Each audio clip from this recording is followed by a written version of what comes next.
What is going on, Don't Unfriend Me Nation? Welcome to welcome to the Don't Unfriend Me show. Yeah, I got a haircut. I just couldn't do it anymore. I couldn't do it anymore. I don't know what to tell you. I let the stupid thing grow. And when you're overseas, it's a lot different, right? You don't focus on what the hell's this thing doing? And I just was like, screw it. I'm absolutely done. Done with the long hair. It just doesn't suit me. I've had a high and tight, or at least a medium fade since I was, 7 years old. And I had hair like Ricky Nelson. I mean, it was flowing blonde hair. Couldn't do it. It was bleached by the sun, chlorine from the pool, constantly in the surf in California. So yeah, I said enough. Got a haircut. So I look like a hippie, complete hippie. Norma, great music. Yeah. Still Point. They're amazing. They do all of the music here for the show. You can find them in Georgia. You can also find them you don't have to go to Georgia. You can go to iTunes or any of the plethora of music, Spotify, all that crap. Just go there. The Come and Take It shirt from the Don't Unfriend Me store. Promise to fit like a glove, but not feel like a glove. It is soft and it hugs you in all the right spots and lets you breathe in all the other spots that you want to have. Just buy the damn shirt. They're amazing. We got a lot to do. We've got a few people on. These shows, these AM shows, seem to be the way we're going. And I think the recorded shows are going to be a thing of the past. And what we'll do is we'll just do what we used to do, which is do the recorded show live and then just cut it a little bit and throw it out for people to consume. The recorded shows do well, but they are not doing what they used to do. And for me, it's a waste of time. And not for you that it's a waste of time that I'm doing them. It's just a matter of if they're only going to get 1,000 views, there's really no point. It takes a lot. It's a lot of hours and it's a lot of effort. And it would just be easier to do the live show AM and then do a PM and then cut the AM show into a recorded show. And then we're all happy and everyone gets a little bit of something or other. You can go to the Don't Unfriend Me store and show at thedumshow.com. You see there's a bunch of people here who are liking and sharing. Please do that. That actually gets the algorithm out there. We've had about 3.5 million people interact with the site this week alone. It has been nuts. And if you go to any of the videos in regards to the bridge incident, although we're not going to talk about that today, there were some people who were getting frustrated and saying, we've been talking about this for 4 days. Folks, this is a fairly big event. It's something like this doesn't happen very often. And the complexities of it are really they're very large, and you can't cover something like this in a matter of minutes, even in the matter of days. And the interesting thing is, I never understood that until I started doing this type of stuff, why news media would hold on to a story for a week or two, because it gains traction. And there's things that change and the fog of war recedes. And when that does, you kind of find out more and more. So, people were tired of it, but that's okay. There's nothing wrong with that. You can always turn the show off, find something interesting like Matlock or Wheel of Fortune, watch that for a little bit, and then come back. Today, what are we covering? Susie says, I'm going to be in a magazine on a TV show. Awesome. Share it with us. You know my email. We'll put it up on the site. All right. So there's some interesting things going on. It is April Fool's. I despise April Fool's Day. I think it is by far the dumbest day ever. Can't stand it. Every year, somebody puts something out that gets my hopes up. And Fox canceled one of the greatest shows ever made, which was Serenity, Firefly, one of the best sci-fi shows ever. And I loved it. I loved only one season is all I got. Then Joss Whedon, the producer, writer, director, decided, well, we're just going to go ahead and make it so we can never visit this universe again. We're just going to kill everybody, because he was so pissed. It was definitely Indiana Jones meets Han Solo meets Raylan Givens from Justified. That is the quality of the show. And they canceled it after one season. It was ahead of its time. It was a little more expensive than the shows today. But if Netflix picked it up, this thing would be a 10-season show, and people would just be absolutely freaking in love with it. Great actors. Actors that moved forward and did very well in other roles, but did not necessarily were the talk of the town when they did this show. And Nathan Fillion, Maureen, whatever her name is, just smoking hot from Deadpool. And you've got a lot of people B actors who did well. But Alan Tudyk, or whatever the hell, redhead guy, who's in just about everything. He was in Knight's Tale. Pain, great pain, that guy. So Alan Tudyk, I think, whatever, doesn't matter. Someone correct me. Point is, great show. So on April Fool's, every year, somebody goes, Firefly's being redone. It's being released. And I'm such a gullible ass. I know it's April Fool's, and I know it. I'm looking at it. It's right there in front of me. And I know it's April Fool. Happens every year. I'm not going to click it. I'm not going to buy it this year. And I click it. And when I do, I am horribly disappointed. I hate April Fool's. I think it's stupid. Obviously, Joe Biden loves it. Because why do we need April Fools when we have the biggest fool in office in the history of mankind? You know, I kind of said, all right, I'm going to lay off Biden a little bit when he first came in. I'm going to give him a chance to give him some rope so he can hang himself with it. And I believe truly that we will survive the Joe Biden presidency as we survive the Jimmy Carter presidency. I still believe that. I still believe that we are not on a road that can't be recovered. Because what I've learned is that the American people go by the overall momentum of our country. And when things are going good, people tend to be fairly supportive and patriotic and reflect on who we are and what we stand for in a positive way. And then when the leadership is negative and the country is going down a bad path and the economy isn't good and we're getting in wars, well, the attitude of the people reflect the leadership. And this is true in every situation, in every facet, from business to sports to whatever. And the attitude of the American people, hands down, reflects the leadership of Joseph R. Biden and his administration. Now, there's no doubt in my mind, and anyone who says this isn't true, that it was all peace, love, dope under Donald Trump. There was definitely peace. And certainly we lowered dope when it came to the opioid crisis and drugs on the street and things to that effect and crime. But love? No. Donald Trump was not a love fest. That relationship was contentious. But before COVID, people were coming around. His popularity was encroaching on 51%, the highest of his administration since he came into office. The economy was good. Stock market was good. All-time low jobless rate in America. Every demographic had paid less in taxes than the previous 2 years in the administration for the previous 8.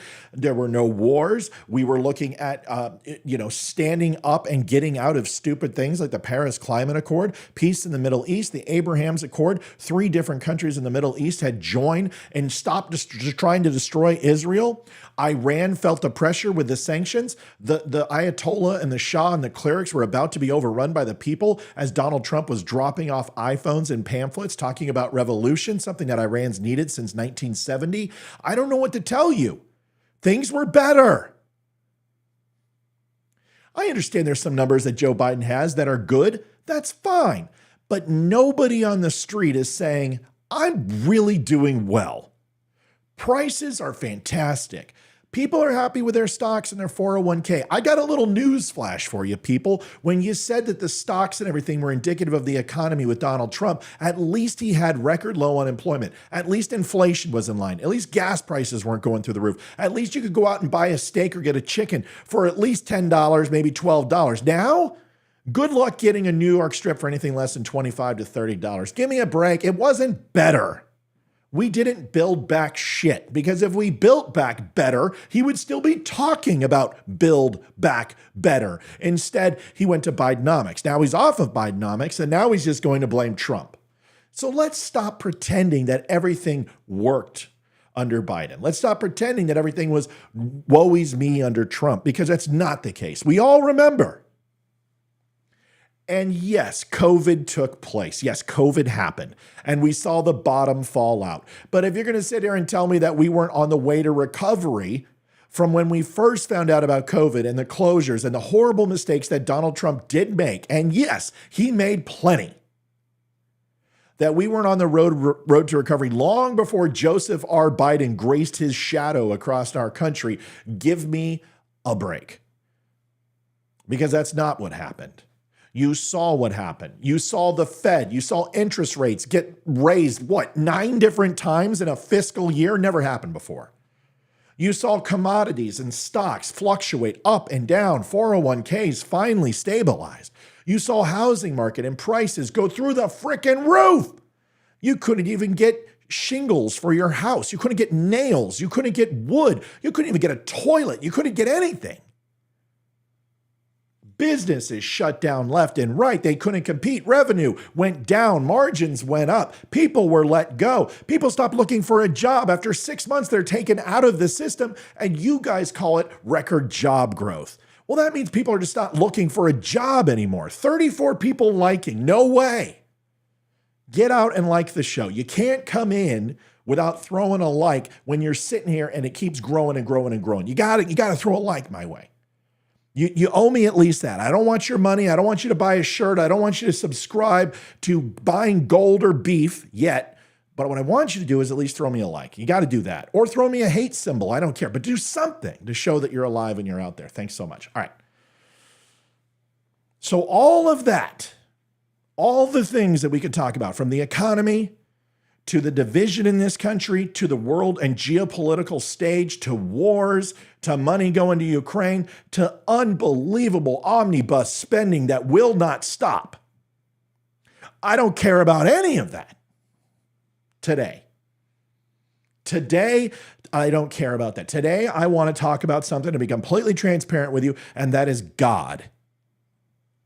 And I'm not talking about religion. I'm not talking about Joel Osteen. I'm not talking about Tammy Faye and Jim Baker. I'm not talking about the Swalwell Group. I'm not talking about the Carlyle Group. I'm not talking about BlackRock. I'm not talking about mega churches and mega donors. I'm not talking about Joe Biden pretending that he's a Catholic. I'm not talking about Donald Trump selling a Bible. I'm not talking about the 700 Club and Pat Robinson, whatever the hell his name was. I was young. I don't remember. The point is, all I'm talking about is God.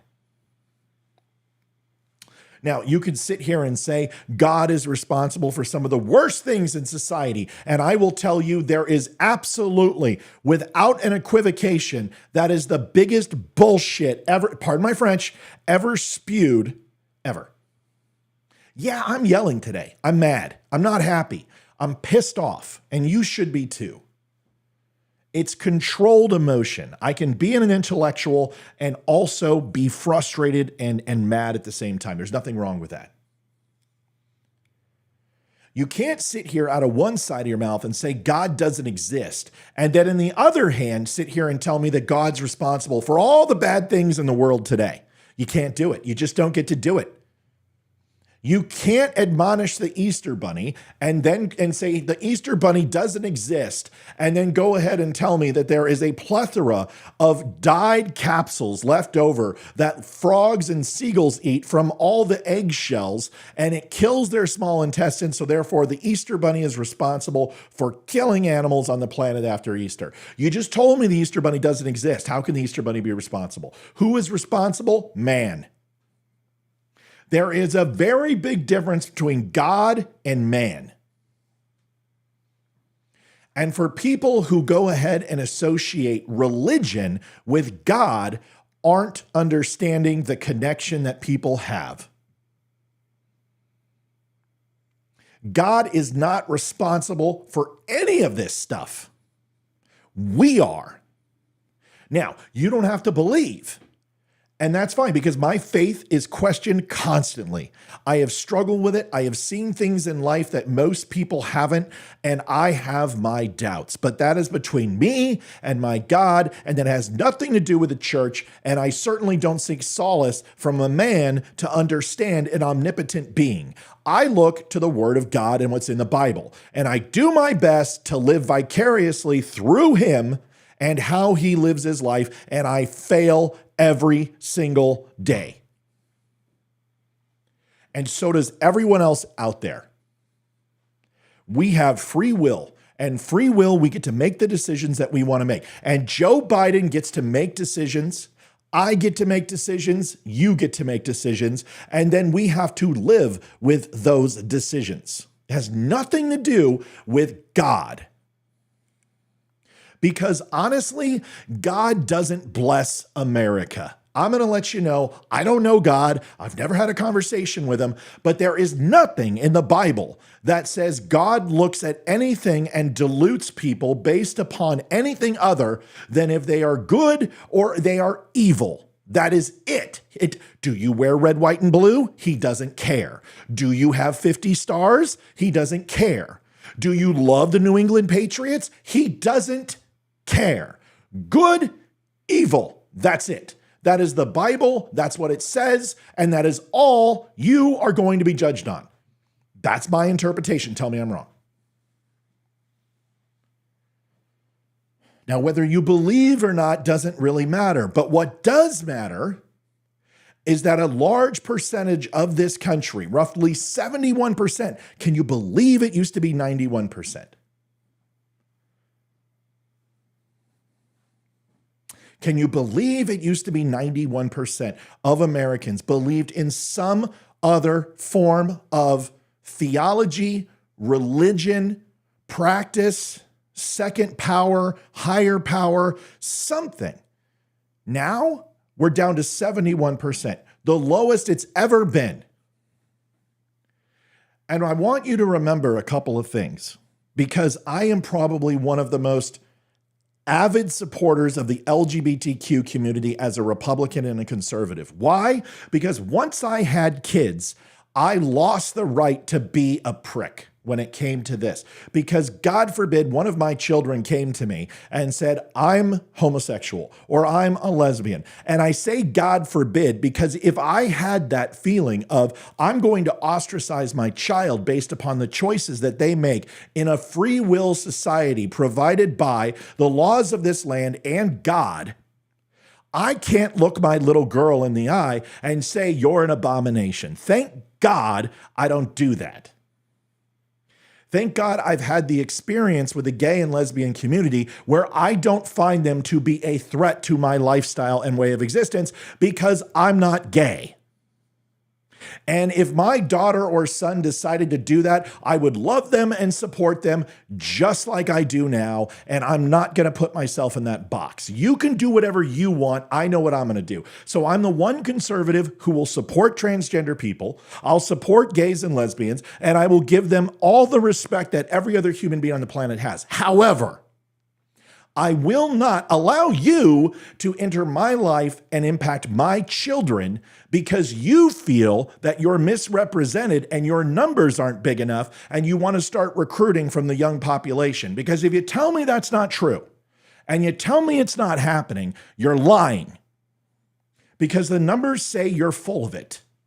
The numbers say the following: that in this generation, between the ages of 6 years old and 29 years old, before that, the transgender population represented 0.4 to 0.6 of the US population, a microcosm, one of the smallest demographics. But now, between those ages of 6 and 29 years old of this generation, the transgender population has moved to 1.4%. And inside those age groups, you're at 2.7%. Don't tell me you're not recruiting kids. Give me a break.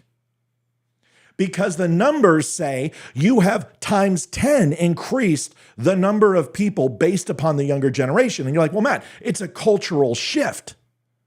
This is a generational shift. Bullshit.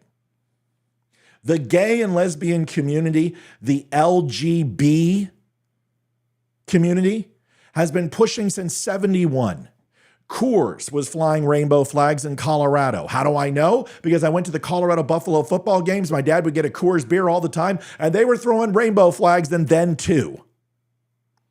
The LGB, the lesbian, gay, and bisexual community have been fighting for acceptance a hell of a lot longer than transgender, queer, two-spirit, bullshit, all this stuff.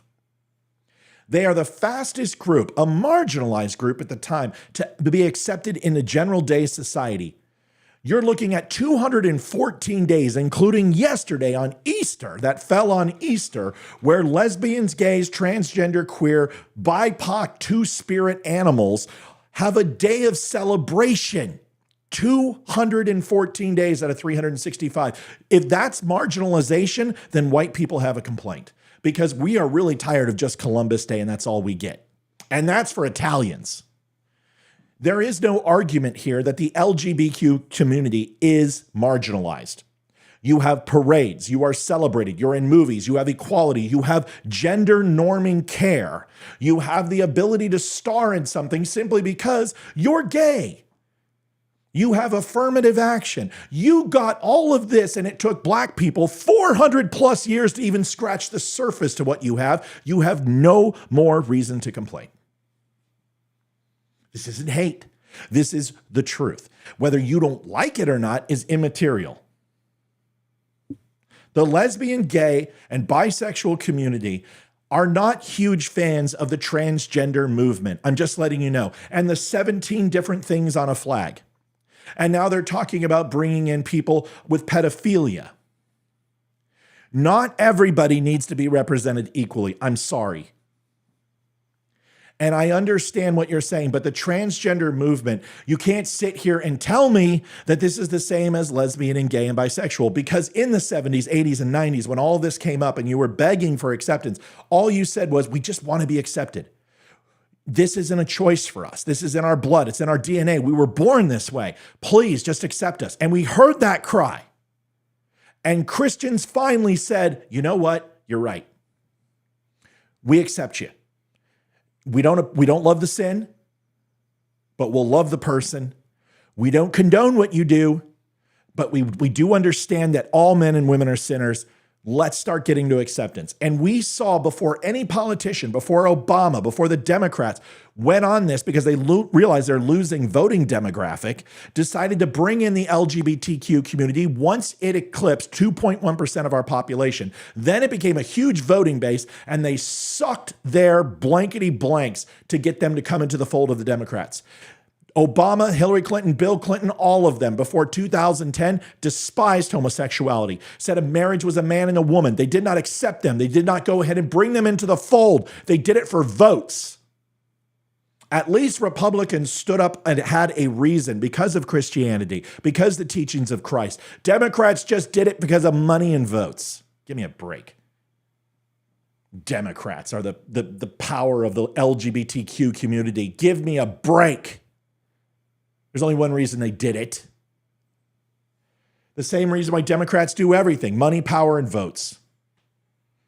So when you sit here and say that the LGBT community, and I have thousands, and when I say thousands, thousands of people who I have interacted with, hired with, worked with, who I stay in contact with, who do not necessarily agree with the transgender, queer, pedophile, BIPOC, I love cars, whatever other bullshit there is, they don't agree with it because they find it to be not disgusting, but it contradicts what they said.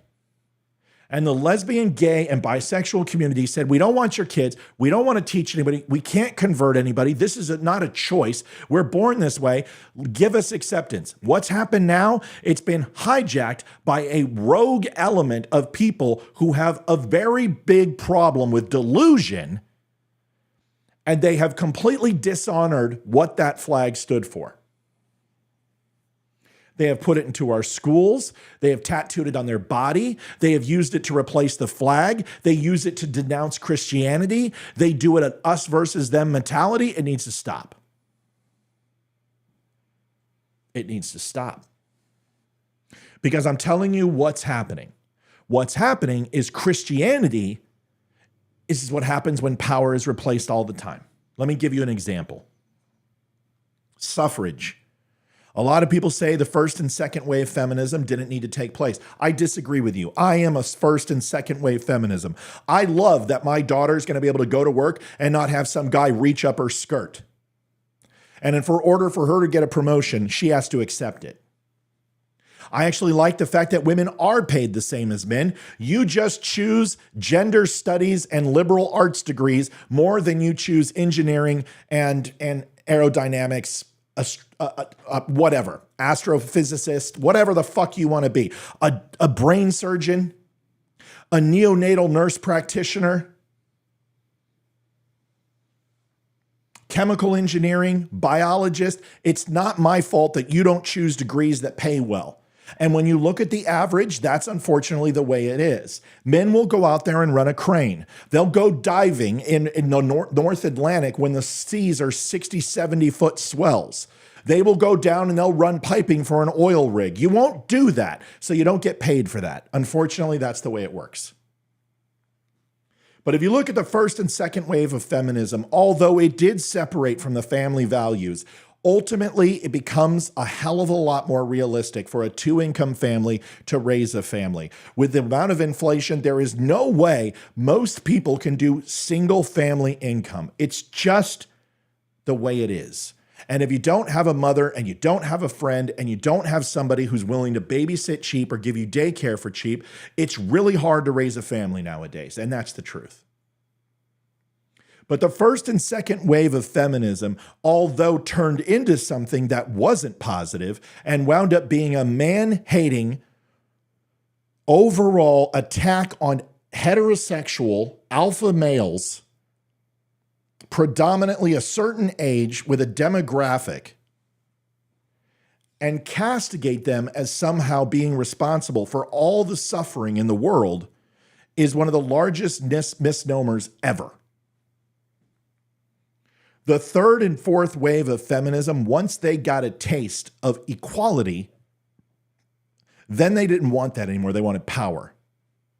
The same thing is happening with every demographic out there who gets what they want, and we assert power from the current hierarchy. And although I agree that white males were overrepresented for most of our history, it doesn't mean you get to castigate them and treat them just like they treated you, because that is a generational trope. It's not passed down from father to son. That was society. So when you finally get what you want and you get equality, what you ask for is you don't want equality, you want power, and you want to be treated differently. That is what we're seeing with the LGBT community when we add the TQ. That's what we saw with the third and fourth wave of feminism. That's what we saw with the civil rights movement. And this is going on ad nauseum because this is what happens. People don't want equality. They want the power that they don't have. Because if you wanted true equality, and that was the most important thing to you, then you would defend the rights of men who have a child with a woman and not say it's alone my decision. You would bring the man in because that's what equality looks like. You would register for the effing draft. Although we're not going to have a draft, if things keep going the way they are, there will be. And guess what? Men will go and women will stay home. Why? Well, because I'm a girl. And yes, there are some women who will fight, and there are some women who will get involved, but most of them have no desire. It's the same reason in the grocery store when I go there, every single time I go shopping, a woman comes up and goes, "Sir, can you grab that on the top there?" What if I say, "Fuck you, it's equality, do it yourself," pardon my French. Why do I open up the door for women every time I see them? Not because I think they're weak and they can't do it. It's called chivalry. It's called respect. My mother raised me away. Why do I call every woman who interacts with me, who I don't know, ma'am, for the same reason?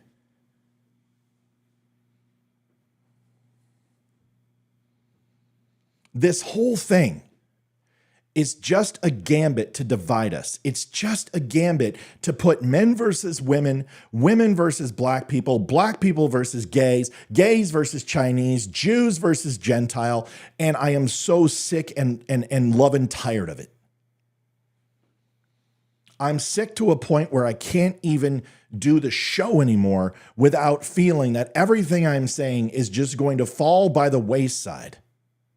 Because people refuse to see their own inequity. I understand there's a lot of religion out there. I understand there's a lot of people who believe in God out there. Maybe what you need to do is believe in something other than yourself. Maybe you need to put faith into something else, and I don't care what it is. But this whole isolationist mentality that we can get through life on our own and we don't need our fellow man and we don't need spiritual guidance, we don't need psychological guidance, we don't need ever to demonstrate weakness or inferiority, and intellectualism should be ridiculed, and people who demonstrate the ability to get up and actually speak with conviction and power are somehow oppressing you. This shit needs to stop. I want to show you a video.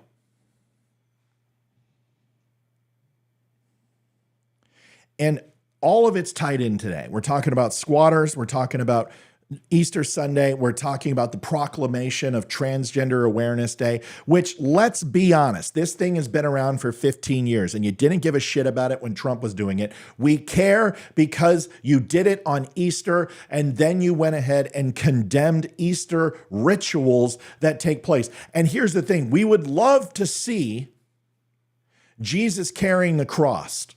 We would love to see a reenactment of the crucifixion. We would love to see Jesus rising from the dead. We would love to see those things, but y'all won't allow those things to be seen because when we put up those videos, they get flagged for violence. You've taken away our ability to speak about what Easter truly is, and you make us go into the confines of the church and say it in secluded walls with masonry and stained glass, but you won't let us shout from the rooftops of our own homes on social media and tell people about it. We have to talk about a stupid frickin' rabbit and some silly colored eggs. So now you take that away. And eventually, when we sit here and say it's a war on Christianity, and you go, no, it's not. We're not making a war against Christmas. We just want you to have some understanding for some other religions out there. No, that color of the cup doesn't matter. No, it doesn't matter that kids can't have Sunday school anymore, or they can't have an after school club talking about God. No, they can't do that. No, they can't wear crucifixes. They can't wear shirts. They can't have scripture on their clothing at school. No, they can't do that. No, they can't have a time of prayer and group together and maybe do it before class. No, they can't do it on a football field. No, they can't do it before a game. No, they can't do it in a song, and they can't do it in pledge. No, they can't celebrate Easter. They got to celebrate transgenderism today, because all the eggs in the National Guard and all the kids that usually go out and have a great time, they don't get to do that today. What they get to do is go ahead and focus on chicks with dicks. Yeah, that sounds like a good plan. Christianity, there's no war on Christianity at all. But go ahead and replace it with chicks with dicks. That's really going to go ahead and solve the problem. Yeah, I'm pissed. Today, I'm pissed. Why is Matt yelling at his... I'm not yelling at you. I am venting my frustration because all the things that I just mentioned are a death by 1,000 paper cuts. It's not one thing. It's never one thing. You anesthetize the population. You slow roll it with Novocaine and small drip, drip, drip. And then eventually we turn around and say, what happened to God? Where is it? What happened to religion? Where did it go?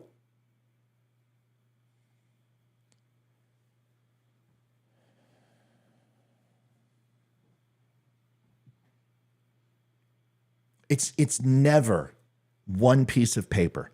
It's never one piece of legislation. It is a slow erosion. God isn't responsible for wars. God wasn't responsible for the Crusades. He wasn't responsible for the Moors and the Saxons. He wasn't responsible for the Bolsheviks. He wasn't responsible for the Ming Dynasty. He wasn't responsible for Hiroshima or Nagasaki. He wasn't responsible for the Holocaust. He wasn't responsible for the Congo. He wasn't responsible for South Africa. He wasn't responsible for AIDS. Y'all give government too much credit, and you put way too much shit on God's shoulders. You give the government way too much credit, and you put way too much blame on God's shoulders. I'm letting you know right now, God doesn't bless America. God blesses people. He doesn't care about your politics. He doesn't care about your sports teams. He doesn't care what color you are. The God that I've read about cares about humanity. He cares about giving. He cares about making sure that the people around you are better than you have it. And that will come back tenfold. That all ships rise in high tide, so to speak. But somehow you've dwindled God down to this vindictive guy with a magnifying glass on an ant farm. I understand what the Old Testament says. I question it myself. I have problems with the Old Testament. I have a lot of problems with the Old Testament. I have a problem with the King James Bible. I have a problem with guys running around in ceremonial garb and making people take a knee in front of them and eating a wafer and drinking the sacrament of Christ. I've got issues with that stuff. I have issues with people wearing false prophets and saints upon their neck. I have issue with people praying to saints. I take issue with megachurches and millions upon millions of dollars that could be given to the homeless or given to people, but it's given to line people's pockets and to pay for their Learjet. Yeah, I got problems with organized religion. It's been that way since I was sexually raped by a fucking priest. I've got problems with it. But for you to castigate that upon God as he's responsible for man doing what happened to me or other children or the greed that's out there is ludicrous. Because the last time I checked, God didn't anoint any of those people to be a prophet. Those people are stealing faith for money. Those people are stealing your spirituality in order to go ahead and benefit. I don't like those people either. But that has nothing to do with the Word of God. And even if God doesn't exist, and even if that's true, Why is it so bad to follow some basic rules on humanity and how to treat your fellow man? Whether they be transgender or lesbian or black or gay or Democrat or Republican, who cares? In the scheme of things, either you're going to die and be worm food and everything goes to black, or you're going to be judged. Why is it so hard to just live a fruitful and virtuous life, to be an affable person who cares about others? What is so wrong with that? You don't have to go to church on Sunday. You don't even need to put your hands together and pray. What you need to do is be aware that you're a sinner. You do things that are against God's law. You do things that are against the laws of nature. You do things that are against the laws of man. And what you need to try to do is fall within the confines of those laws to ensure that you are being a beneficial member of society. If you can't do that, then that's on you. And it's not on God. It never will be. Because either they will be worm food and nobody will hold them accountable, or they will be judged. But there is a third thing. They will be remembered. Maya Angelou said it best as one of the greatest literary works of any time period. That people never remember what you've said, but they will always remember how you made them feel. How you made them feel. To me, I make people feel horrible sometimes. I belittle them. I make them feel stupid because, yes, unfortunately, I say things that put them on that path to make them feel that themselves. But I know better. I know I shouldn't do it. A lady came on and she insulted people and said, hey, you guys look like Trump supporters. I know what you all look like. You all look the same. You're all Trump supporters. Basically saying that they're ugly. Yep. And what did I do? I do what I always do. I had to win. And I put her picture up and say, ma'am, as an impartial referee to this conversation, you could pass as Trump's brother. I would cease and desist casting rocks. Funny? Yes. Cruel? Yeah. Totally cruel. Am I bigger than that? Yep. Do I make mistakes? Yep. Did I take it down? No, because I'll never apologize for what I say. And I won't hide behind something that I've done because honestly, it's who I am. I'm a sinner and I always try to work on me. And even though it's funny, and even though she started it, do I really need to win that bad? Do I need to make that lady who is in the golden years of her life, who possibly doesn't have a husband anymore, maybe her kids don't talk to her because she's just a putrid person, do I really need to pile on and make her life worse? No. But I'm aware of it. And that's the most important thing that we can do as people, is be aware of who you are. Be self-aware of what you do. There is nothing wrong with being honest and direct with people. But for God's sakes, can we please just maybe once wait for someone to truly offend us versus making us feel an itch that we have to slam them or destroy them or gang up on them and tear them apart? Maybe, just maybe, we could wait and truly wait till we're offended. And can I tell you something? I bet you this. If you do this and flex this muscle, you won't be offended anymore. I don't get offended. People come on and they go, you're an idiot. I hate your show. And I'm like, why? Then they go away. And I'm like, okay, I'll move on to the next one. Some people come on and say, you don't like people disagreeing with you. No, just because you disagree with me and then I don't agree with what you said, it doesn't mean I don't like it. It means that we're disagreeing. And this is the processes. But what you want me to do is to shut up and accept your points and go, I never thought of that. No, I don't do that because I did think of it and your idea is stupid. But there's a way to say that. And it's certainly not to degrade people and browbeat them and make them feel small and insignificant, even though I've done it. And I do it all the time. We have inequity.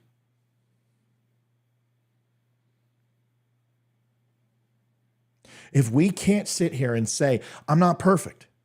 If we can't sit here and say that I do bad things sometimes, that I say bad things, I say things I don't mean. I raise my voice at my wife sometimes and I shouldn't. Sometimes I'm too short with my kids. Maybe I'm getting into work and I don't listen to my son when he's telling a story because honestly, I don't care. And I've got to care. And I've got to change that. I got to find a way to care. And I got to not be my dad. If you are not trying to constantly improve yourself, then there's no reason for you to be here.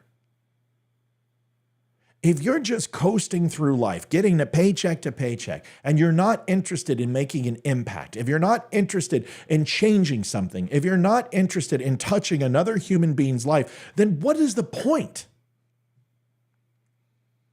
And unfortunately, this is where more and more of society is going, is they lack the purpose. They lack the point. And with that comes a general disregard for everything.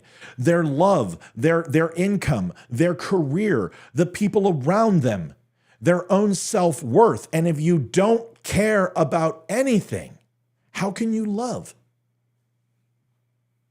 How can you grow?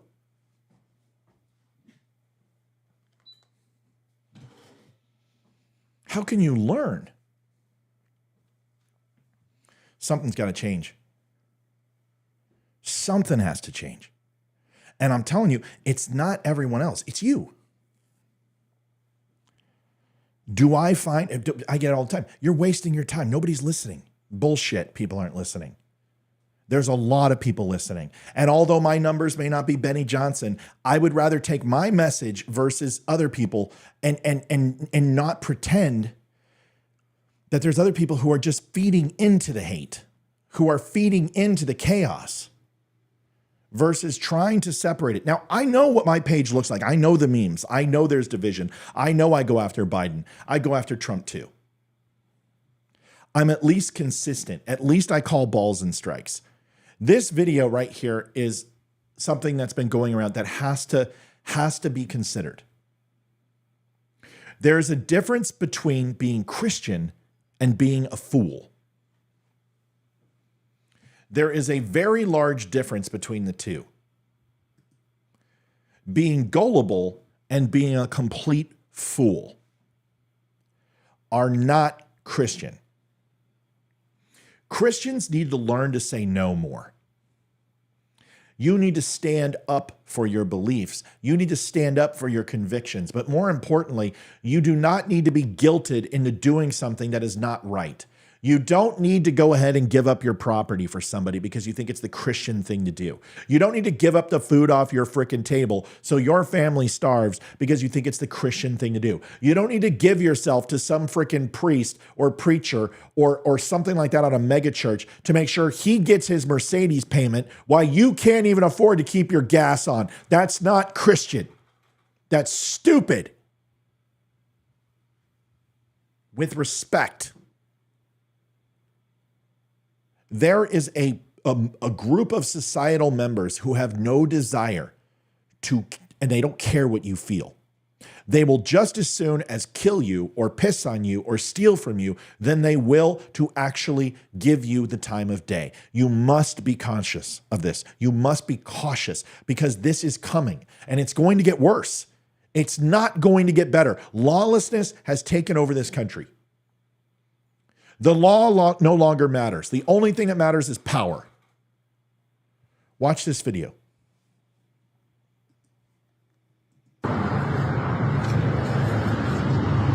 Stay off this property. You're not coming on this property. I'm going to get my van. Excuse me. No, your van's going to be towed. You can go around. This is private property. You're going to get out of my goddamn way. This is private property. You're not gonna This is private property. The cops were here last night. They know we're here. This is private property. You went out of my fucking base. I'm going to get my van. You're not going to sit You here can and go around. record this. You can go around. You're not. You broke this fence. Did you cut this fence? No, it's already broken. We got No, it wasn't. It already was, Call the dude. cops. Call the cops. You're not going to sit here and block me from getting my van. I'm not blocking you. There's something wrong. I'm stopping you from trespassing on this property. My fucking van. Yeah, you trespass. Your van's going to be towed. No, it's not going to be towed. Better get out of the way. Jake, record this now. I am recording it. Better let me through it or I'm going to hit you. You're not going to block my thing. You're not. At that point, you have just been physically threatened with violence. Anything you do to defend yourself on your property, if that person encroaches upon your property, you have every right to defend yourself. Period. End of story. They verbally assaulted you with a threat. And then the second thing she does is grab a weapon. And the moment she does that and steps foot on your property, you have every right to defend yourself. It is not the Christian thing to do to let thieves and liars in. I don't give a shit. Every liberal in the world right now is like, those poor people need a home. Good. Then go get a job. You're not covered with 30 days of filth. Your clothes are not in tatters. You can actually put your hair up, get a pen, and fill out a fucking application to McDonald's and go be a productive member of society versus a freeloader piece of shit. Yes, I'm angry. Yes, I'm cussing. I don't care. If you don't like it, let me know. Lock me in. There's nothing Christian about allowing these people. They are not the needy. They are not the hungry. They are the lazy. They are the dilettante. They are the corruption in society. They do not deserve your mercy. They deserve a firm hand and an iron resolve to protect what is yours. You do not, it's not charity when you're forced to give it. It's not charity when you're made to do it. You can be charitable. You can be a kind soul. You can provide money to 501c3s and donate clothes to the local shelter. All of those things are fine. But the moment that it is demanded with physical force, that is not charity. That is a threat. And it is theft. Period. You cut a hole in this fence. I didn't cut You're not that. cutting. Move. Tell my daddy move. Go get my husband. Go get my husband and my son right now.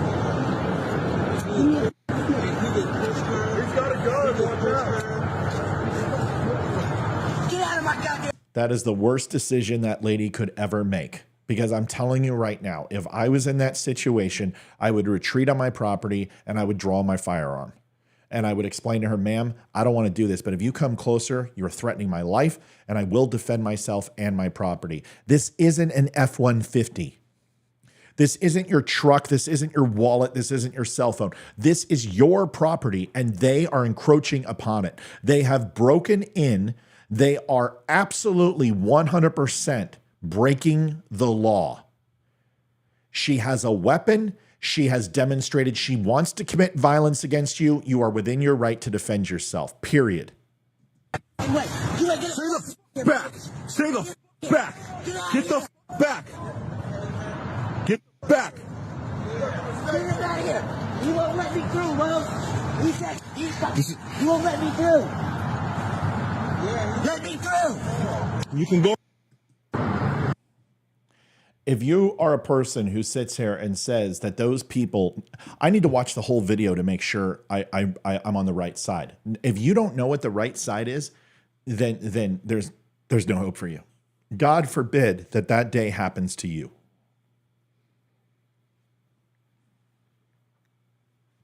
Lawlessness is running rampant in this country, and there is a respect for human life that is vacant from that conversation. And it's certainly not the gentleman who's outnumbered 3-1, who is about to be outnumbered 5-1, who has a single shot taser and is telling them stop with non-lethal force. I'll tell you what, that taser isn't going to do anything against a full-grown man who is completely amped. It's not going to do anything for those kids. It's not going to do anything for that woman who has a lead pipe. You're walking into a situation where you are outnumbered, outmuscled, outarmed. A taser is the wrong weapon for the job.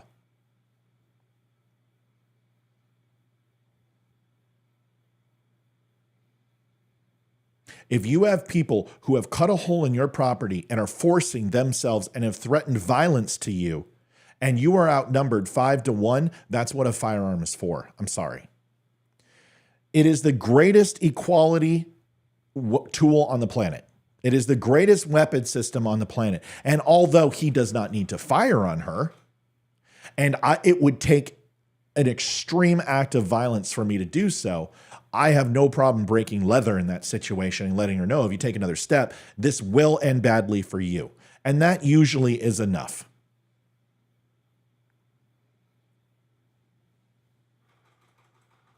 I don't care what anyone's opinion is in regards to if he has a gun, he shouldn't, he should, he shouldn't. I will tell you what, I understand firearms. And I understand concealed carry. I understand, I've taught the class. This has nothing to do with killing people. This has everything to do with protecting your property. There is an element of people who are now stealing people's property, hundreds of thousands of dollars in property, in a home, in property value and possessions, and stealing it because they feel that you don't have a right because you're not living there, that they can. This has nothing to do with moral efficacy. This has everything to do with you protecting what is yours so you can make the right decision on giving to the needy and giving charitable contributions. But if you don't have a house and you don't have a place to go and you can't rest your head because somebody comes in and steals it from you, well, that's antithetical to the problem. You're helping one person when you could help thousands.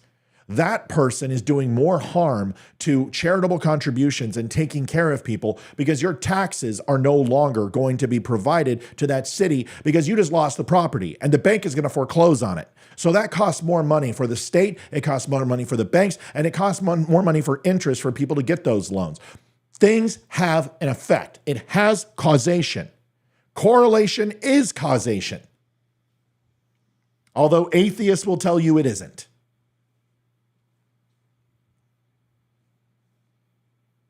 If you do something that impacts A and B, C is the result.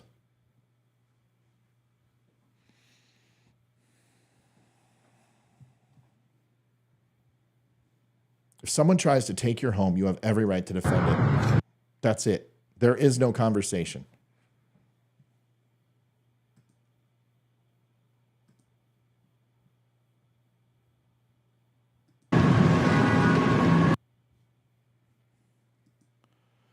I just did an article on the DUM News this morning. You can take a look at it. This is a church.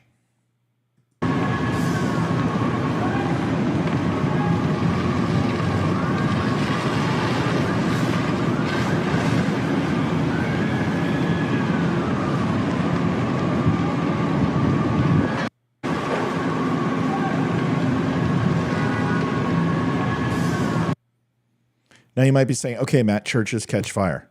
What's the big deal? Was it a direct energy weapon, Matt? No. No, it was not a direct energy weapon. You people need to stop. A lot. But what's the significance? All right, I'll tell you. And let's think about it before we flip out.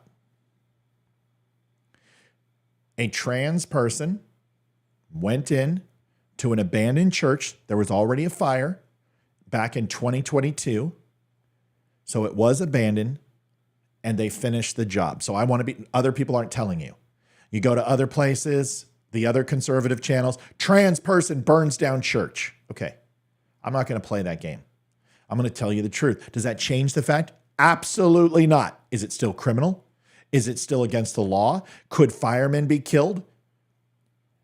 How many animals were displaced there? Do we care about squirrels and birds? I thought that we couldn't eat meat because of this shit. What about the other homes that could go up like a Roman candle? What about the historical prosperity of our country? What about the grounds? What about the church? Was there a tax write-off on this? Is this something that they plan to rebuild? You have no idea. And for you to go in and burn down a church and someone go, well, being trans doesn't have everything to do with it. Bullshit, it doesn't. Because we're being told that somehow trans people are completely free of sin. That there aren't trans predators. That there aren't any hidden meaning in drag shows. That people aren't being predacious towards children. And you know what? I believe a lot of that. I don't think drag queens want to go ahead and harm our children. Not all of them, but there are some. And a deviant lifestyle, no matter how you cut it, ask most people who are transgender what their own childhood was like. What happened with drugs? What happened with incest and rape and sexual abuse? I understand why people want to be considered good and holy, but we've learned that that isn't the true. We've learned it in our own religions. I learned it at a young age. Man is not inherently good just because they're a man or woman. Everybody's sinners. Everybody has sin. And just because this person is transgender, does that mean every transgender is going to burn down a church? No, but we should at least point out the things that are being done, and it should matter what a person's disposition is, because there's this giant misnomer bullshit equation out there that somehow transgender people in no way, shape, or form are ever evil. And that is a lie. Just like Christians can be evil, politicians can be evil, basketball stars and football stars, because they have one thing in common. They are Homo sapiens. They are men and women, and all men and women have evil inside of them. Stop telling us that they don't. Stop telling me that the trans shooter was just a person who was confused. No, they were a homicidal maniac. And they deserve to be treated with the same amount of loathing and hate for what they did. For what they did. That's the distinction. And not because they're a member of a certain demographic. But it doesn't mean we ignore the patterns that we keep seeing in America, because we've done that. We did that when they said they weren't coming after Christianity. How do we feel now? We did that when we were told that we just want to be accepted in the LGBT community, and we did, and all of a sudden it's been taken over by a very small population that has nothing in line with the LGBTQ community. It's not about love and about marriage. It's about delusion and things that aren't true, and they want to change the narrative. There's something wrong with that. This isn't hate. This is just reality. This is hate. Because I don't see people burning down homes of transgender people. And if they start doing that, I will speak out against those people just as fervently as I am for people who are doing this crap.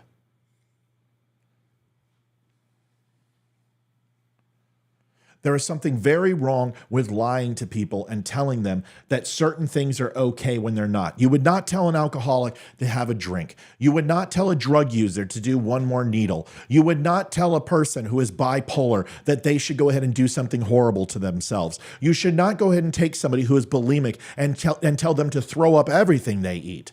You should not encourage mental sickness.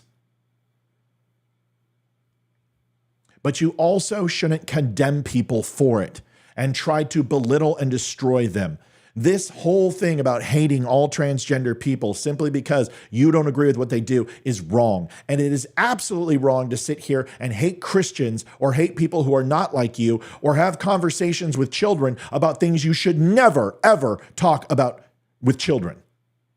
There are two sides to this equation. It's not just one. We have a responsibility to ourselves and to our fellow man to be compassionate, to be loving, to care about each other. But that doesn't mean you pretend it doesn't exist, that bad things don't happen. Because then if you do, things like this will take place.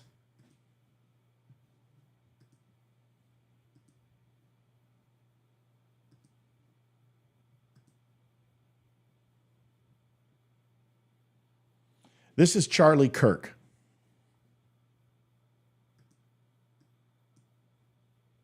Are you a Christian by any chance?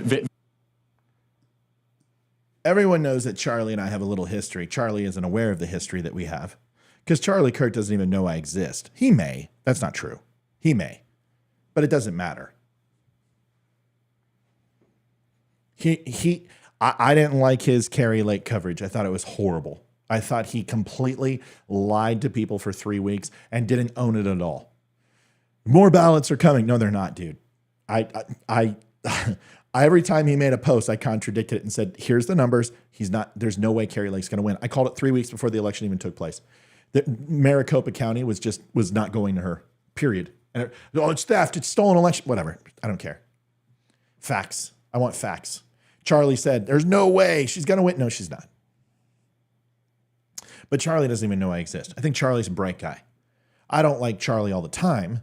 I think he says things that are a little out there, but I do like it when he debates people for the most part. This is a gentleman who questioned Charlie Kirk. I want you to watch this because this is more about the topic that we're talking about right now. Here it is. Are you a Christian by any chance? Very, very much so. Like, why is that exactly? Jesus saved my life. I'm a sinner, gave my life to Christ, most important decision I ever made. So you believe the Bible is real? Yes, I believe the Bible is true and real. Yeah. Why is that?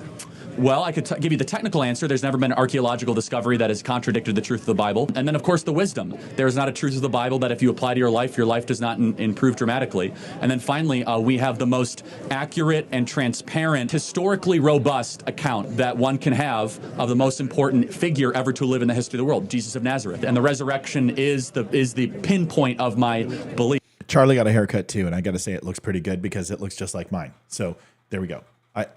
The widow's peak might have a little bit bigger of a head, but whatever. That Jesus did rise from the grave so that we may live. What makes Christian mythology real? So that's not. So right there. Okay. If you, this is why, okay. I get upset with people sometimes on Facebook because they ask a question and it's passive aggressive. First of all, I cannot stand passive aggressive. I grew up with a mother and I had her for 40 years in my life, until I excommunicated that woman from my life because she was the most toxic person I've ever encountered. And I will tell you, passive aggressive is probably, in my opinion, one of the worst possible things you could do. To me, at least. When he says Christian mythology, I would immediately switch gears and say, let me ask you, you're not here to have a conversation. You're here to offend me. What do you want to get out of this? What are you looking for? What's your ultimate goal? What stasis do you want me to be in by the time we're done with this conversation? Help me understand. Because you're not here to talk. You're here to insult. You're here to make little innuendos. You're here to slide things under the rug and then expect to get me off my game and get emotional. It's going to have the opposite effect. I'm going to shut down the conversation because you're not serious. The moment you say Christian mythology, you're immediately insulting my faith. You've asked me, do I believe? Well, I'm a believer. Now you call it mythology. You're calling it a farce. So you're questioning my intelligence. You're questioning my faith. You're questioning my beliefs. And you're showing absolutely no deference or respect to this conversation. So F you very much. Now that's when people get upset at me. Dude, why can't you take criticism? It's not criticism. Why can't you have a normal conversation? Because your conversation isn't normal. A conversation, in order to be impactful, needs to be beneficial for both parties. It needs to be mutually laced in respect. And most importantly, if you want to change minds, you better make sure somebody likes you. Because if they don't, you are not changing shit. If that person does not like you, you're not going to change their mind. Period. Plain and simple. Here's the rest. But that is theology. If Genesis 1:1 and the resurrection is true, and anything in the Bible is possible. You're looking at the greatest miracle. The greatest miracle is creation. And then the fact that Jesus rose from the dead. And I say, how do you know that Jesus rose from the dead? Well, show me another historical piece of a story where so many people willingly died a brutal death for a lie. Every single person around him had everything to lose, and yet they went to the absolute death, from Paul to Peter to the half-brother of James, saying that Jesus is Lord, Jesus rose from the dead. Not to mention, if you were going to fake a story, you would not use female witnesses in the ancient world. In the scriptures, it said that the women were the first one to see Jesus Christ. If you're trying to fake a story, you would never do that. Not to mention the 500 people that saw Jesus after he rose from the dead, and then the later church that lived under persecution, under the belief that Jesus Christ was the Son of God. There's an old adage that I live by. Don't bring a knife to a gunfight. That guy thought that he was going to go ahead and dismantle Charlie Kirk and have him in the corner by simply saying a passive-aggressive comment that would throw him off of his game. He failed. There is no response to that because what he just said, whether you agree with it or not, verbatim demonstrates points that argument effectively because they are laced maybe not in historical fact, but biblical fact, which this is the whole premise, is that everything about Jesus is fake. There was no Jesus, there is no God, there's no Virgin Mary, there were no disciples. It doesn't matter whether you're talking about Mesopotamia, whether you're talking about Jerusalem, whether you're talking about the Dead Sea Scrolls, you're talking about the Ark, you're talking about the burning bush, belly of the whale, whether you're talking about the commandments, Mount Sinai, the tablets, Moses, none of it. All of it's fake. Everything. There's not one thing, not one bit of truth. And that is where you fail. That is where people who are atheists fail, because they are not willing to admit any portions of the Bible are true. They're also not willing to admit that things in the Bible, that some things are actually inherent in who we are as a people, from our laws to the land, to the way that we interact with each other, to the way that we show remorse, the way that we go ahead and extend to people a hand of help or assistance, really comes from the Bible. Because you can look at every other constitution, you can look at every other religion on the planet. I don't care what religion it is. If it's not based in Christianity, none, not one, zero, zilch, nada, talks about a God who puts the people first. The people first. That protecting and taking care of your fellow man is more important than anything else. No other religion does that. Christianity does that. So when you sit here and say that everything in Christianity is fake and it's false and there's nothing that is true or nothing that actually holds any merit or any weight, well, you're being disingenuous and you're not here for a conversation. You're here to interject your opinion and you want me to go ahead and change mine. It's going to take, if you believe that you want to change what I think and somehow that is going to make the world a better place, then an insurmountable task must have insurmountable evidence in order to be effective. And you can't provide that. That's the problem, is atheism and even a principle of being agnostic, because I used to be an atheist. I used to believe in God. Then I stopped. Then I became a very confused human being with things, with the stimuli that impacted my life. It created confusion. So I've been on all sides of the spectrum when it comes to this. And even when I was an atheist, and not just said that God didn't exist, but spoke out against it, the one thing that was always true is I still had to have faith that nothing was there, which is something. Atheism is just like Christianity as far as what it takes to participate in it. You either believe that nothing is there or you believe that something is there. When it would be much easier for you to say, I don't know. I know a lot of Christians who do that. No, I'm not 100% certain. That's what crisis of faith is all about. And I've been on that journey, or I'm on it now, or I will be on it in the future. But atheism, no, I know for sure, and there is no other way. That is faith, whether you like it or not. No, it's not. No, it's faith. You have no empirical data. You have no exculpatory evidence. You have no circumstantial evidence that religion doesn't exist, that God doesn't exist. You don't believe it. That is on faith that it's not real, because you don't know. Just like, without a doubt, Christians can say, oh, I know God's real. No, you don't.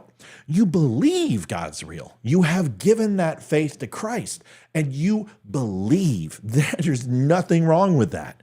But to say that you know with no equivocation that God is real, you can't say that. You can believe it. You can preach it. But just like atheists and just like people who are agnostic can't say that, you can't say it either. But does that mean he's not real? No, it doesn't mean he's not real. Does it mean he is real? It doesn't matter. What do you believe? And are you willing to have dialogue with other people? Are you willing to have conversations with other people that don't believe in what you believe? Are you willing to take a risk? Because that's what Jesus Christ asks of you, is to spread the word of God. But does that mean that you have to force it down people's throat? Does that mean you have to condemn them and throw holy water on them? Does that mean you have to excommunicate them if they don't agree with you? No, none of those things are true. Because once again, if you want to change somebody, there's a couple ways to do it. It's a mutual exchange of ideas.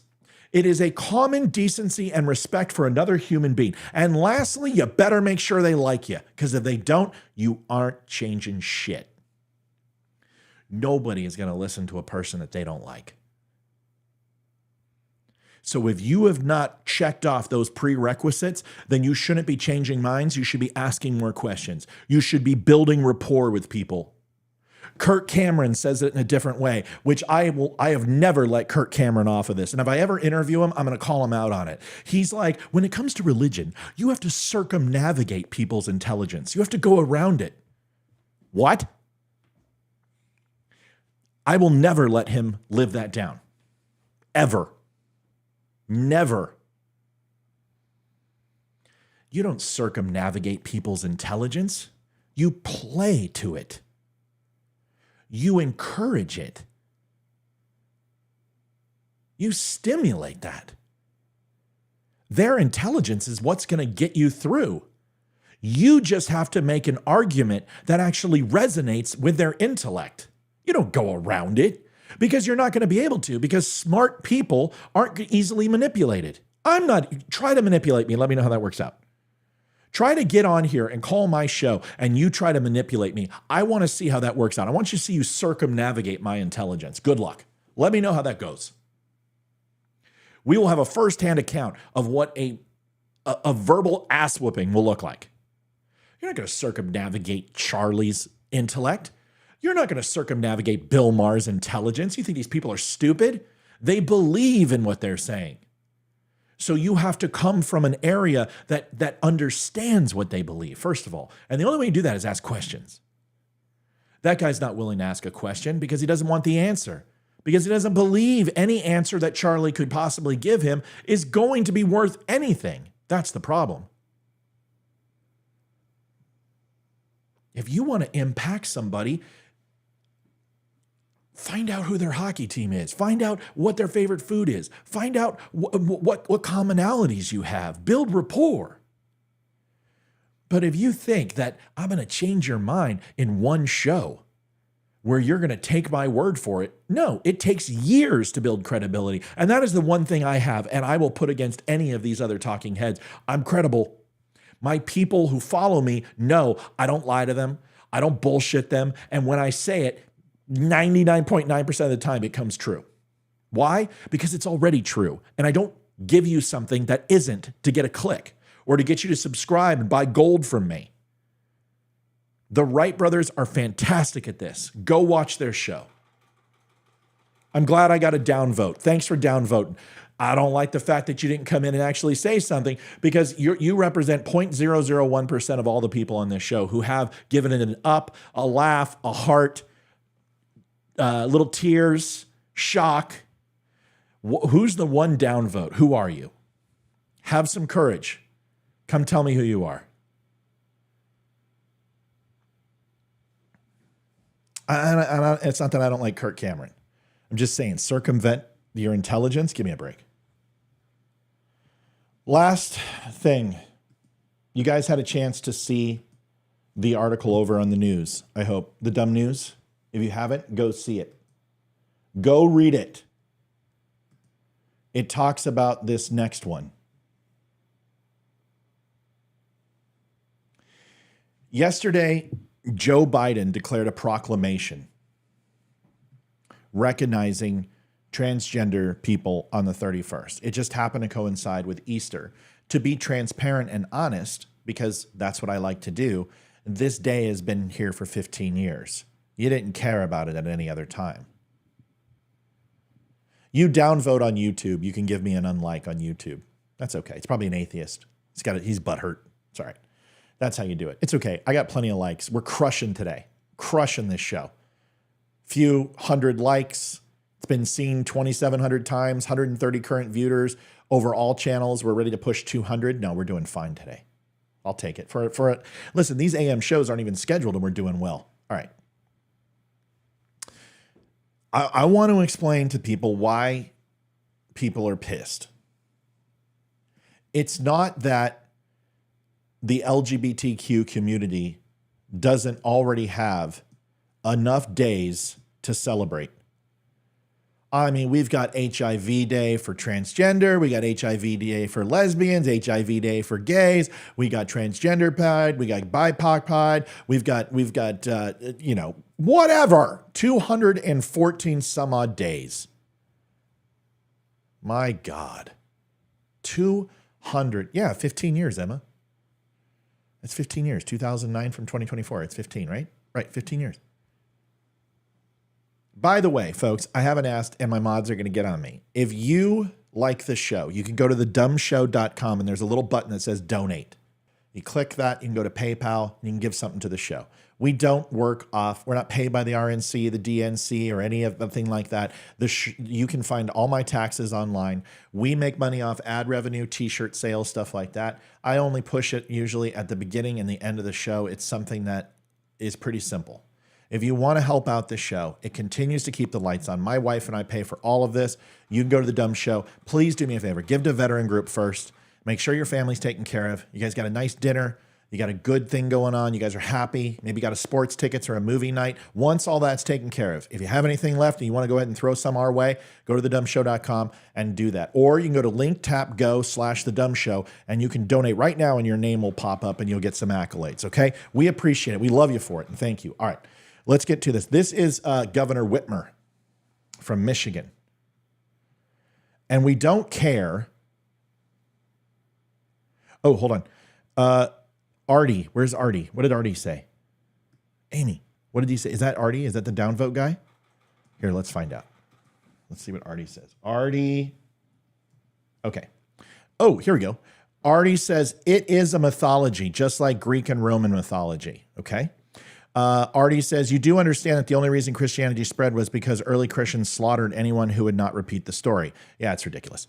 I don't know how to downvote, but I support it. Okay, so let me answer your questions. First of all, Artie, if you want to downvote, just stop watching the show. That's the biggest harm you can do to me. And when you actually make comments, it helps the show.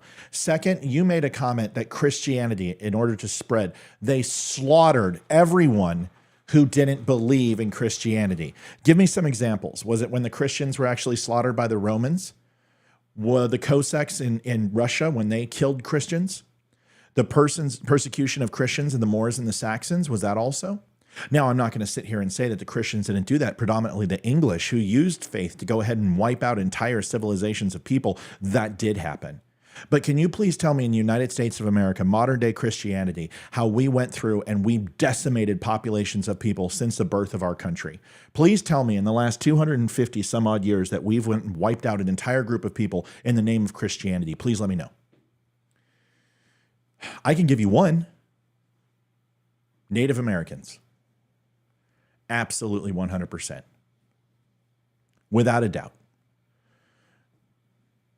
I can tell you also modern day eugenics, but that was Democrats. So I don't consider them to necessarily be focused on Christianity. More has been done by man in the name of Christianity, and I'm not going to sit here and disagree with you. In fact, you obviously haven't listened to the show where I said the atrocities of religion and what has been done in the world is absolutely atrocious, but it does not necessarily lay at God's feet. Why doesn't God stop it? Once again, these are questions that are much better done live. You should pick up the phone and call the show. We can talk about it live. It's so much easier than sitting here back and forth with you texting and me trying to go ahead and take care of this delay that's 25 seconds. It's tough. There's the link. Call into the show. I'll put you on. We'll have a conversation. But if you're going to sit here and say that I'm going to defend Christianity and everything that man has done in its name, that's not correct. And if you want to downvote a show because you don't agree with it, why? I wouldn't expect you to give it an uptick, but why downvote it? Because here's the problem. How does this impact you negatively? How does a dialogue and conversation impact you? Have I disrespected you? Have I talked? I just said the Native Americans. So you're just going to repeat what I said. Native Americans were not wiped out in the name of Christianity because Christianity told them to. Native Americans were wiped out in the modern day eugenics of Native Americans and African Americans because men used it under the guise of Christianity. So did Adolf Hitler. Do you believe that Adolf Hitler was a Christian? Just because he had cult-like affinity for Christian symbols and religious symbols throughout history, that makes him have a fetish, not a religious conviction that can be taken seriously. I already said the Native Americans. So once again, we now have a common ground. It was a delay. I typed it as you said it. Sure you did, Artie. Artie, if I just admitted that and you just admitted that, then that's a commonality. You still want to downvote the show? What else could we possibly agree on? But if you live in ignorance and simply run away or decide not to watch the show or simply downcast it or ignore me, well, then we never will find out, will we? How many other shows are interacting with you live? How many other shows are willing to interact with you live? How many shows will give you a platform, give you a mic, give you the ability to say something? How long you got? I'll try. I might have to wait till tonight. I'm sorry I didn't get your message. I'm sorry. I'm sorry I was in the live show. I didn't even see it. I love you. Well, get over and give me a kiss. Hold on a second. I got to get some sugar. Come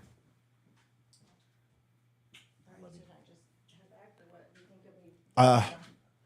I'll try to wrap it up by 10 minutes. Okay. So Artie, in my opinion, that should give me an uptick. Because I look at it this way. If there was a show that was willing to converse with me, willing to put me on, willing to have a conversation with me, to me, that would earn my deference and respect. I will have to say, at least you haven't been rude. So I'll give you that much. Anyway, there you go, man. You want to call in? Here it is. Here's Whitmer. And I want you to listen to her. Now, I believe that this whole thing with proclamation of transgender day, they knew just what they were doing. Everything gets a focus group. Come on. We know this. We're not stupid. Every single thing the president does is done under a microscope. There are polls on all of this. He knew damn well by having this on Easter and taking things away and festivities away from the White House would have a detrimental impact. Joe Biden calls himself a Christian. He calls himself a Catholic. I question that.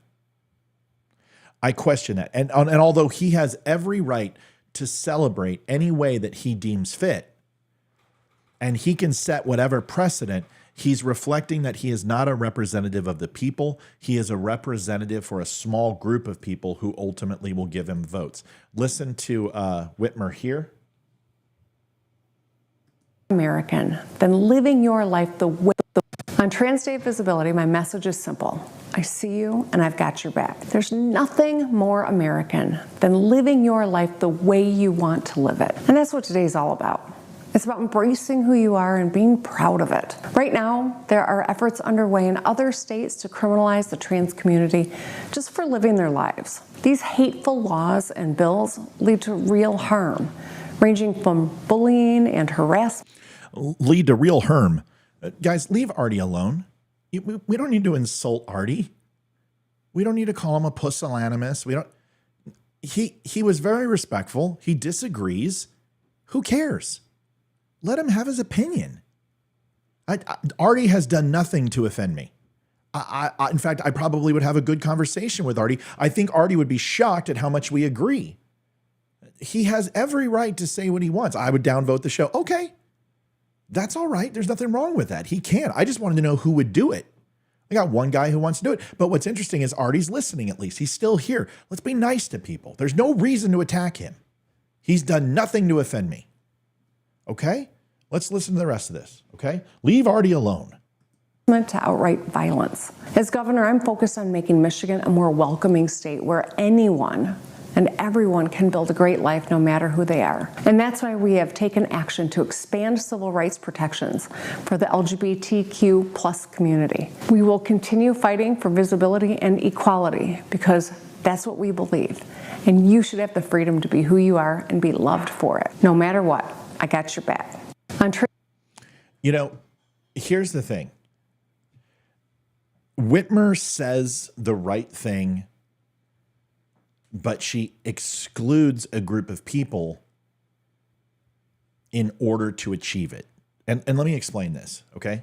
Because I've only got like 4 minutes because my wife has to give me my shot. I got my weekly shot and I got to get it. I could take a break, play some music or something and come back. But I got to get this done because we are sitting at, we're an hour and 30. That's too long for a recorded show.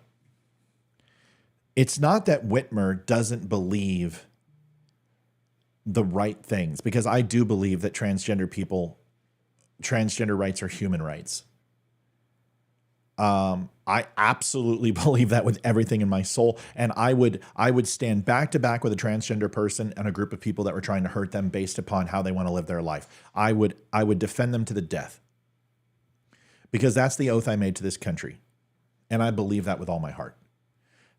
There is a however, and it doesn't have to do with me standing up for their rights. It's that you cannot go ahead and create rights by taking away others. You can't ostracize a group of people and then move another group of people on the backs for prosperity's sakes. We've tried that.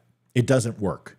Just like you can't tax a country into prosperity. By you ostracizing Christians and condemning Christianity, that doesn't propel people into the next class as somehow benefiting. You've subjugated the people who were just supposedly doing that to transgenders, and you're saying it's okay. Once again, the grab for power. There is a very easy way for Joe Biden to do what he was going to do. He could have done it on Friday and said this Sunday is a proclamation that coincides with Easter. My understanding of Jesus Christ and the sacrifices that he made dying for our sins came to that all men are inherent of God's love. And he could have said something like that, and he would have satisfied both communities. But this is Easter. This is one of the most coveted. It's one of the big 6 holidays, and nobody, no group should ever, because he wouldn't do this against Jews and go ahead and on Hanukkah, go ahead and say Merry Christmas during Hanukkah. And he certainly wouldn't do it during Ramadan. Give me a break. He tramped over Easter on purpose. And for anyone to say that it didn't happen is being disingenuous. It's not that he spoke for transgender people. It's that by not speaking out for Christians, you have subjugated and propagated this anti-Christian sentiment that has been coming out of this administration and Democrats' mouths for a long time. Let's face it, Joe Biden isn't a Catholic. He's not a Christian.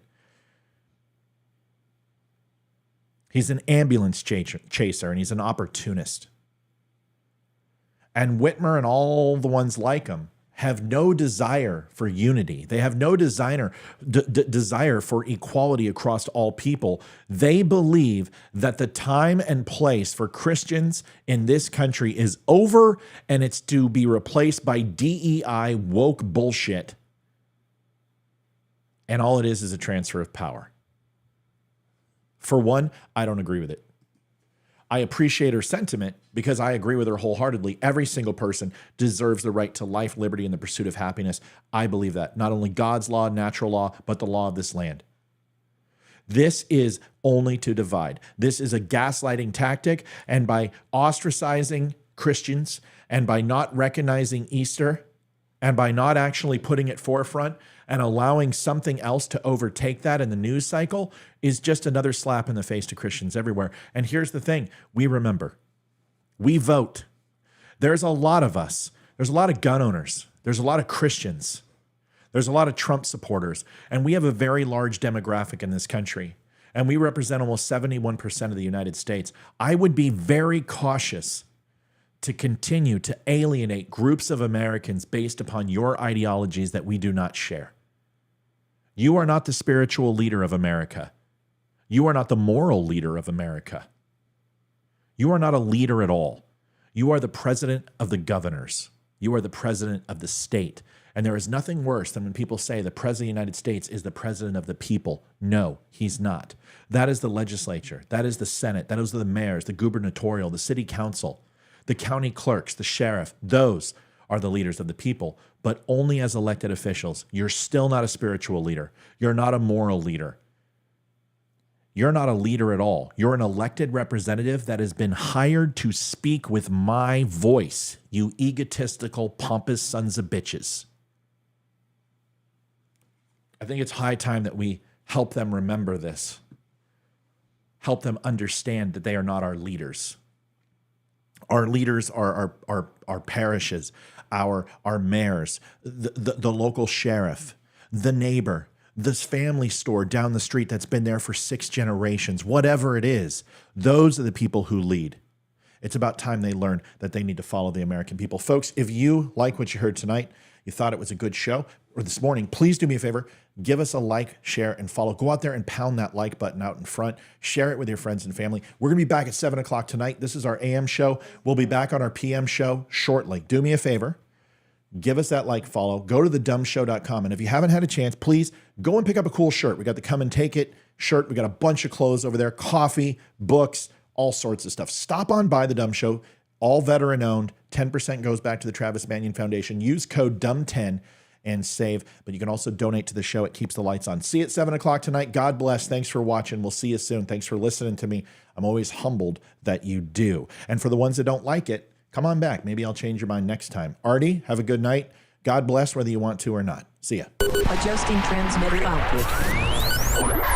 This is the Don't Unfriend Me Show with your hosts, Matt, Leroy, Amy, Olivia, and Mike. Geopolitics, military analysis, and election coverage. Coming to you live on the Spreely.tv network and all major social media channels at The Dumb Show.